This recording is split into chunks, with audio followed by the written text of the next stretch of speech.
Hello, Prairie View students, families, and staff. I'm here to read to you again The Snow Treasure by Marie McSwiggan. We're on chapter 6. Yesterday I was in Mrs. Martin's room on the first floor. Hope you were able to guess that. Today I'm somewhere else to try and figure out whose room I'm in. Chapter 6. The next night saw Norway blacked out from one end to the other. Over 1,000 miles, not a light.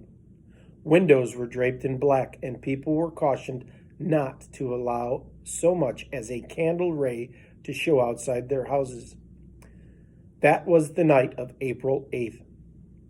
Throughout the country was the feeling of impending evil. It was as if some unknown terror would come out of the deep shadows. Children who were old enough to know cried themselves to sleep. But it was not alone that they who were afraid. The grown-ups too saw fright in the black of night. The air raid shelters were hastily finished. Big blocks of ice served the purpose of sandbags in other countries. In the houses were strange preparations for what? No one could tell clearly. Hunting rifles were brought out and cleaned, though this was often unnecessary in the land of great hunters. Ancient pistols came out of hiding places, and clumsy fowling pieces were lifted down from the pegs above doors. Peter would have liked to go out to see what Ryswick looked like without a light anywhere, but that was impossible, even though there was yet not a war. His father was leaving that night to join the regiment to which his class in the military college belonged. Peter could not go out on his last night home. "You're the man of the house, Peter," his father told him. "You must look after your mother and the little ones." Peter had expected to do this without being told. "What about the gold?" he asked his father. "Uncle Victor will tell you what to do. You may not need to do anything. There may be no trouble after all. But if there's a war, you must wait for Uncle Victor. He'll tell you all you need to know. And though I know I don't have to warn you, not a word to anyone about what you're doing. If any stranger addresses you, you're to be deaf, dumb, and blind, but you're not to talk. When do you suppose we'll start?" "When Uncle Victor gives the word." Peter thought this was the most unsatisfactory answer, but he could see no good in asking father. If his father knew anything, clearly he wasn't going to tell. Some of the men of Ryswick had already left town. Nansen the sailmaker had gone, and Michael Berg's father, and many more. Mr. Anders the schoolmaster too. With him away, that day had been a holiday, as would be the morrow and every other day. But what was the good of a holiday like that? No one wanted to play. They tried all the games they knew, but no one seemed to enjoy any of them. Peter called a meeting in the defense club.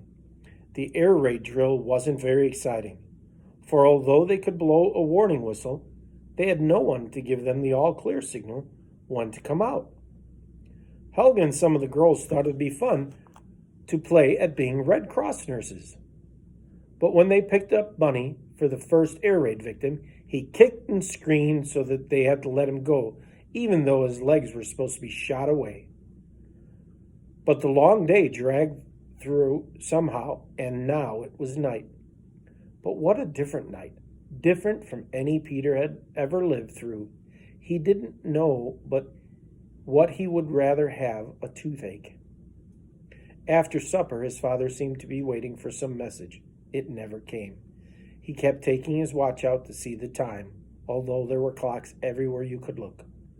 His train did not go until midnight, and the sleigh to take him to the station would not come for hours yet. Peter peeped out the window, careful that no light showed outside. There was nothing but darkness. There wasn't even a sound in this terrifying void. The world seemed to have come to an end at Peter's house. Life could not be possible in the blackness beyond.